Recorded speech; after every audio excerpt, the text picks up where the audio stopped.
into this mix. Hey everyone, this is Derrick Broze with the Conscious Resistance Network and Activist Post. I'm at the Free Your Mind Conference 5 in Philadelphia, and today I'm talking with Michael Cremo, the author, researcher of many books, including The Hidden History of the Human Race. How are you doing? Good. Nice to meet you in person, and I wanted to give our audience a chance to get to know you before we get a little deeper into what your work focuses on. Could you tell us a bit about your background first? Okay.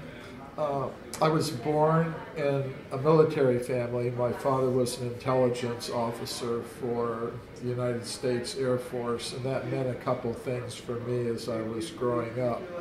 One thing it meant is our family was moving to different countries around the world, different places, so I got exposed to a lot of different worldviews and cultures, and I could see there's more than one way to look at things. Mm-hmm. And among the worldviews I got exposed to was the worldview of ancient India.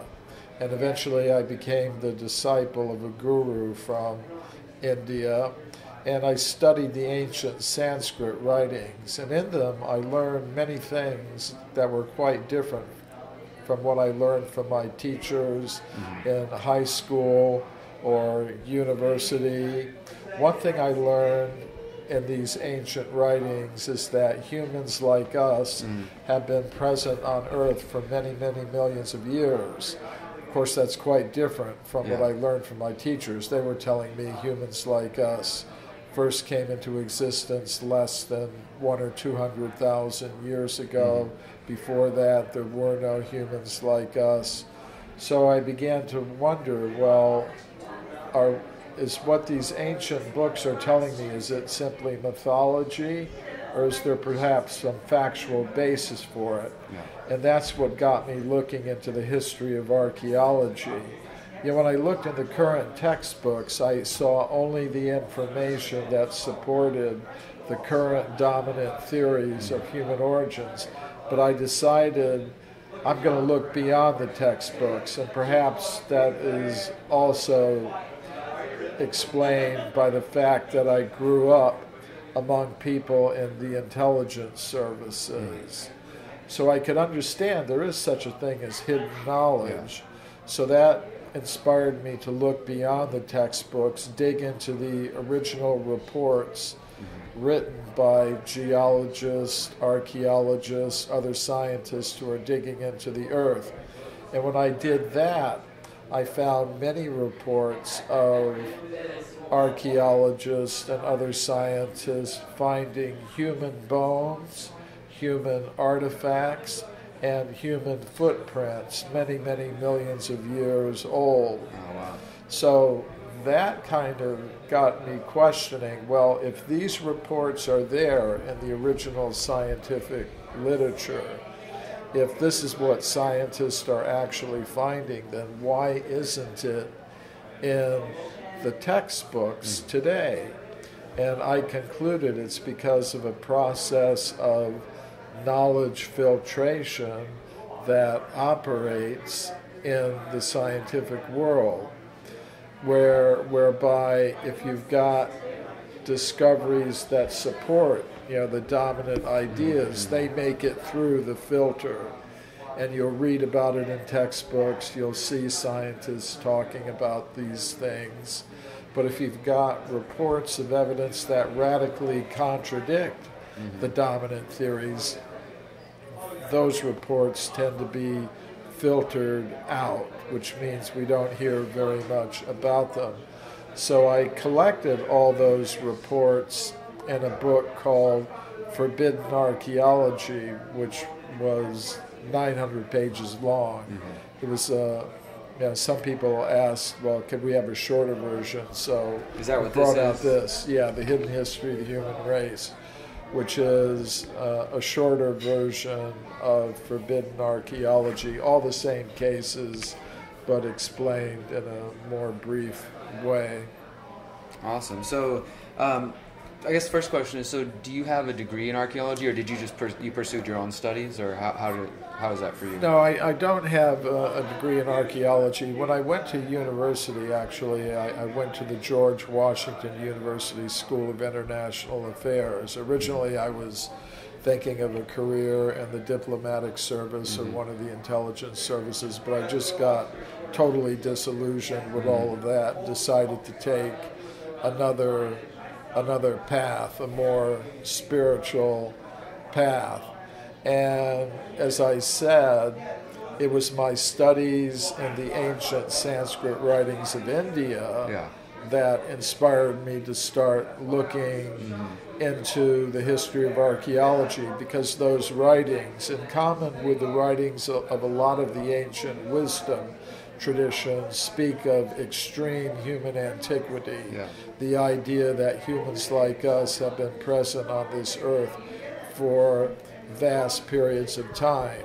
So that's what got me into studying archaeology. So no, I don't have a PhD in archaeology, but I regularly speak at mainstream archaeology conferences, meetings of the World Archaeological Congress, the European Association of Archaeologists. Yeah, I mean, I'm looking at the the reviews for your book. Obviously, you've got professors and researchers from all around the world, different universities. So the work does seem to be, at least if not ignored, somewhat respected. And is it well received generally, or have you been totally admonished and pushed out of the community? It depends, because the way I look at it, the scientific community is not monolithic. Basically, I've found three groups in terms of their reactions to what I do. One group I call the fundamentalist materialist. They don't like what I do. They don't want to hear it. They don't want anyone else to hear it. I arrange lectures at a university. They'll try to get them canceled or something like that. So that's one reaction. And that's why I call my topic Forbidden Archaeology. But there's another group within the scientific world who may be supporters of the current theories, but they're open-minded enough to be able to be willing to listen to alternatives. And it's scientists in that category who have accepted my proposals to present papers at their scientific conferences. Actually, my latest book, called My Science, My Religion, is a collection of 24 papers I presented at mainstream scientific conferences. I mean, today I'm speaking at an alternative group here at the Free Your Mind conference, which is where many people would expect to see me. But I'm also able to present these ideas in the mainstream. You can speak to the lay person as much as the scientific community. Yeah. And so among that group that's open-minded, they may not agree with me, but at least they're willing to listen. And I think that's an important first step, because if ideas are going to change, first thing is people have to be willing to listen. Absolutely. Then among those who listen, there are actually some in the scientific world who agree with me. They're few in number, they're in a minority, but they do exist. Now, as far as the general public goes, I mean, surveys have shown most people don't accept the current dominant Darwinian evolutionary concepts of human origin. So as far as the people in general are concerned, many of them already accept what I'm saying, and they appreciate the information. Absolutely. I wanted to ask, in your research, have you been able to uncover, or if you could even speculate on, if we have existed, for millions of years, is it really that the information is being suppressed, or are there, have the signs been wiped away? Like, as far as people talk about cataclysmic things throughout human history, is there any evidence of that humans having existed and something wiping them out, and maybe it's become forgotten over history, or is it more, in your research, a deliberate effort to cover up that fact that we have existed? Well, it's both things. One doesn't rule out the other. I do think there have been periodic catastrophes after which the earth has had to be repopulated. So over those vast periods of time, evidence can get eliminated just by natural processes. So that can happen. But fossilization does occur, artifacts do survive, and they are there. Scientists do find them, but they try to dismiss them, forget about them, set them aside, explain them away. But they are there. So I think both things that you mentioned happen. There have been periodic catastrophes that have wiped out some of the geological records, some of the record of the rocks, you could say. But things do survive, and they get filtered out by this mindset of today's scientific community. So both things happen. Okay, I appreciate the clarification on that. And the other thing that I appreciate that you're communicating about is like you said, there's this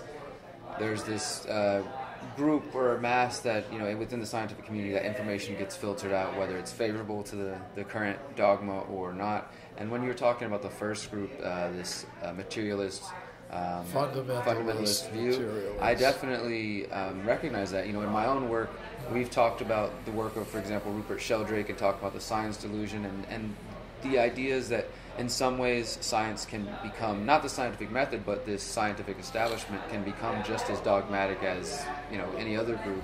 And I feel like these sort of efforts to suppress or filter out information are a part of that. Do you think this is, and obviously if you understand your work is being pushed out and not welcomed by a certain community, has that allowed you to see that other areas of scientific research have been suppressed or ignored, or have you gone beyond just archaeology? Or yes, absolutely. And my book Forbidden Archaeology and its abridged edition Hidden History of the Human Race deal with archaeological evidence. But it means something. If there's archaeological evidence that contradicts the current theories, that means we need new explanations of human origins. And in my book Human Devolution, a Vedic alternative to Darwin's theory, I presented an alternative. And I said the first thing we have to ask is, what is a human being? Before we ask where and when did human beings come about, we should first understand what is a human being. And most scientists today would say we are just machines made of molecules, like Richard Dawkins says. We're survival machines, robot vehicles blindly programmed to preserve the selfish molecules known as genes. It's a very materialistic concept that they're presenting. But I'm presenting a consciousness-based explanation of human origins. Originally, we're beings of pure consciousness.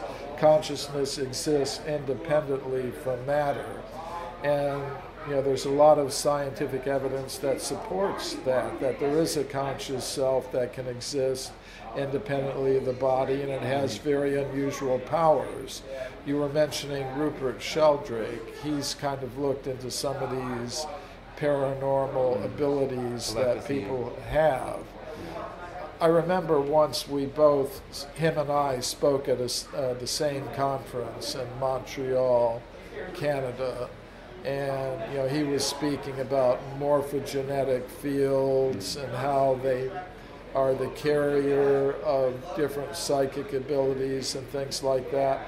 So I think that's another whole area where a lot of knowledge filtration is going on. Studies of past life memories, out-of-body experiences, telepathy, remote viewing, things of that nature. There's a lot of scientific evidence for it, but it does get filtered out.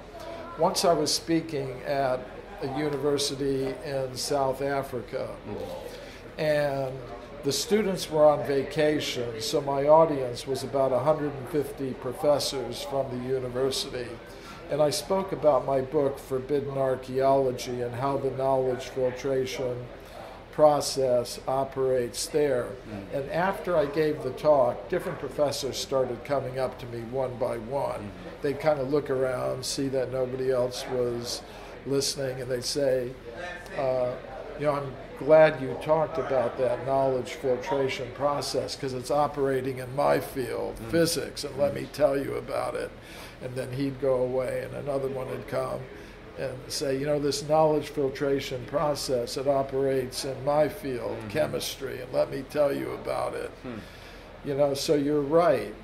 I think this knowledge filtering process operates in a lot of different fields, and I think the common element is behind the knowledge filtration process is that, as I said, the modern scientific consensus about humans, their origin, their nature, is very materialistic. They want to keep people indoctrinated in the idea that they're machines made of matter. And if you define a person's identity in a materialistic way so that people think I am a machine made of matter, then their goals and values become extremely materialistic, and they'll think that to produce and consume more and more material things is the main purpose of human life. And there's a whole worldwide human civilization that's been set up on that basis. All kinds of economic and political and financial and cultural institutions that are based on that. And it generates a lot of wealth that flows into the control of people who are gaming that system. Absolutely. And I think that's a big reason for the knowledge filtering process. Because if people had a different idea, for example, I'm a being of pure consciousness, you're a being of pure consciousness, we're all beings of pure consciousness, no need to divide ourselves into so many competing groups. Let's figure out how to satisfy our material necessities in the most simple, natural, fair, and efficient way possible, while putting most of our human energy into developing that resource of consciousness. We'd have an entirely different kind of civilization. The set of structures that's in place now would disintegrate, and there are a lot of people who want to keep things the way they are, keep people thinking, I'm a machine made of matter, I should simply be a good producer and consumer of material things. So I think that's the fundamental motive behind the knowledge filtering process, to keep out the idea that there's something beyond matter, to keep out the idea that we're not alone in the universe, we're part of a whole cosmic hierarchy of conscious beings. I think that's the motive behind the knowledge level. I definitely agree with that. I really appreciate that explanation, and I think many people are coming to those conclusions the more they question the establishment, whether it be the scientific establishment, the medical establishment, the establishment media, or the state itself, is that there's a lot of our world that's being hidden from us. And I do think a big part of that is, in a sense, a sort of spiritual war against us recognizing that we are beings of consciousness, of pure consciousness, instead keeping us kind of trapped in a material prison of sorts, almost. Keeping people only thinking on that level. I really appreciate that, how your work is really informed by your Vedic research and those traditions. A lot of my work as well explores the intersections of anarchism or the freedom message with spiritual traditions, and getting people to recognize that before both the state and political class came along, we had shamans all around the world and people interpreting their beliefs in a number of different ways, and really realizing the true consciousness of themselves and the light within themselves. And over time we've got this sort of, again, this come read our books or come to our priestly class and you can find your way to the great place. Come through us or work through our systems, and it's I think it's a real issue. So if you wouldn't mind, if someone is interested in getting into the Vedic traditions and learning about that, where's a good place to start, or how did you get your start, I guess? Well, I got my start my really serious start when I received a copy of Bhagavad Gita at a Grateful Dead concert in 1973 in upstate New York. There were some followers of the Vedic path there, and they gave me a copy of that book. And there was an interesting thing. According to Bhagavad Gita, God, Krishna, says, abandon all varieties of religion. And I thought that's really amazing. God is saying, abandon all varieties of religion. In other words, get into the actual awareness of the conscious self and its relationship with the source of all conscious beings and other in other words, make it experiential. Yeah. So, I would say if a person was interested in the Vedic spiritual path, have a look at Bhagavad Gita. Absolutely, thank you. Yeah, and I'll put that information below for those who haven't heard of the Bhagavad Gita. Actually, on my website, mcremo.com, there's a special offer. If people purchase my latest book, My Science, My Religion, where I show how I integrate my spirituality and science, if they get that book, they'll also have the option of getting a free copy of the Bhagavad Gita, there you go, which forms the inspiration for a lot of the work that I do. Now, I don't claim to have a monopoly on truth or that truth can only be found in this tradition. Sure. I think the truth can be found in a lot of different places, but you're asking what my inspiration was. Yeah. But I look at it as kind of like, like if you have gold, gold is gold. You can make it into coins and stamp it with the symbols of different nations, but if it's really gold, it doesn't matter what symbol that you've stamped on it. There's many paths that we can take towards this understanding of ourselves. Yeah, I think exclusive claims to truth are one of the big problems in the world today. Absolutely. One of the sources of conflict. Where can people find, you mentioned mcremo.com, is that the main website where we could find more books? That's my main website, mcremo.com, mcremo.com. I also have a Facebook page, Michael Cremo. It's really